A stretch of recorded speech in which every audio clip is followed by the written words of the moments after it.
Hi, this is Wayne Rivers at FBI, and we build better contractors.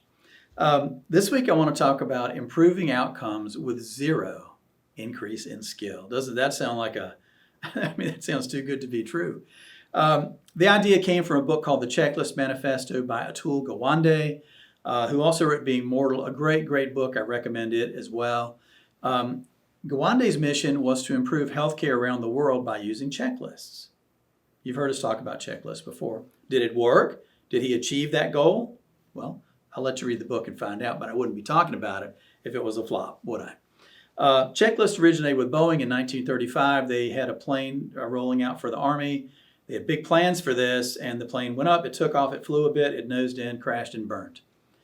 And the press said, oh my gosh, this is the most complicated plane ever built. It's more than one person can fly. It almost broke Boeing.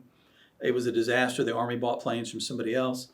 But Boeing test pilots were not convinced. They thought there's got to be a way to simplify this incredibly complex machine, which became the B-17 bomber, most successful bomber in military aviation history, most likely.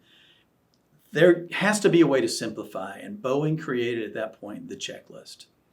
And Boeing remains the premier go-to source for checklists for any industry now, whether it's medicine or aviation or whatever. So what about this is important to you? Well, the thing that fascinated me about this book was, where did Gawande go to learn about how checklists work in action? He's a physician in an urban hospital in Boston. He leaves work one day, he goes around the corner, and there's this huge construction project. 350,000 square foot project. It was a full city block, 14 stories, 11 stories high, but 3 additional stories underground. 200 to 500 workers on the job site at any given time. $360 million project, almost 4,000 tons of steel, 13,000 yards of concrete, 64,000 feet of piping, 47 miles of conduit, 95 miles of wiring. And he looks at this immense thing and he says, how in the world does everybody know what they're doing?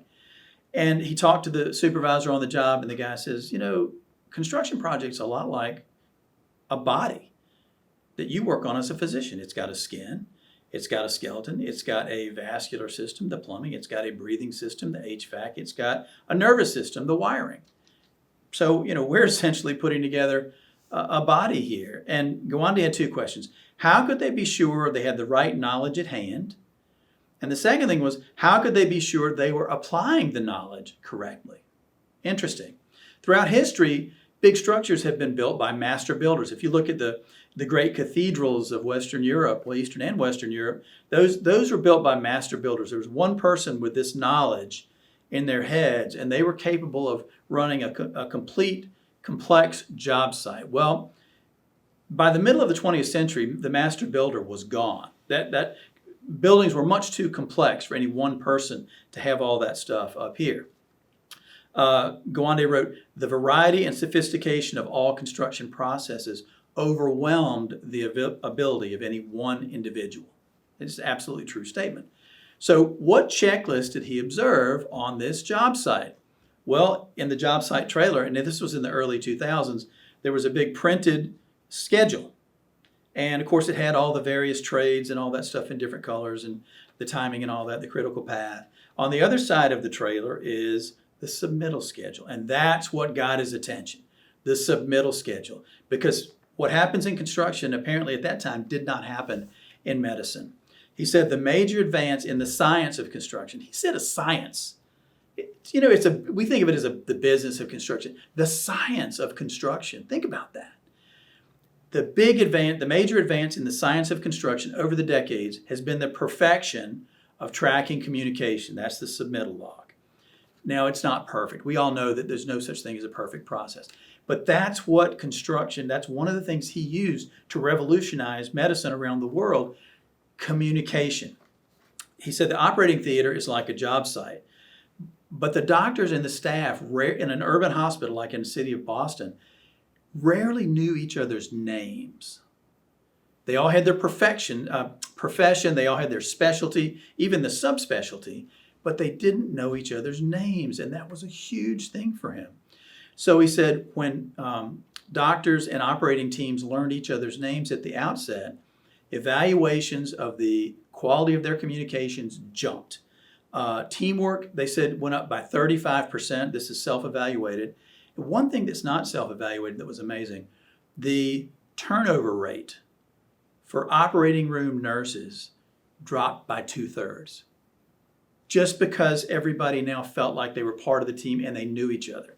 Now, how does this apply to construction?